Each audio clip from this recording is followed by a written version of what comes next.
So அந்த concert கலெக்ஷன்ஸில் இதுக்கு முன்னாடி லைக் டிசம்பர் ஆனால் நமக்கு சீசன் இருக்கு, மார்கழி season very popular here. Yeah. So அதனால ஒரு 4-5 இயர்ஸாகவே வி ஹேட் கான்சர்ட் கலெக்ஷன்ஸ்னு different every year we use to launch something in December அந்த மியூசிக் சீசனுக்காக.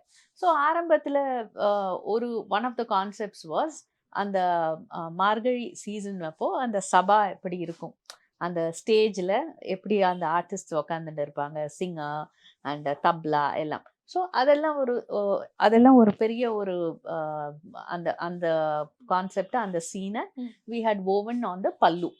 So that something straightforward. So இப்போ இந்த சாரி எடுத்துக்கிட்டிங்கன்னா அது this is also part of the concept collections which we named as resonance. இது வந்து அந்த hidden parts of the musical instruments அதுலேருந்து இன்ஸ்பயர் ஆகி பண்ண டிசைன். இன்ஸ்ட்ருமெண்ட்ல உள்ளுக்குள்ள இருக்கிறதோ. ஸோ இது பார்த்தீங்கன்னா அந்த ட்ரம்பெட் உடைய வேல்வ்ஸ். ஸோ அந்த வேல்வ்ஸில் இன்ஸ்பயர் ஆகி பண்ண அந்த designs. So what I just mean is some are very straight forward.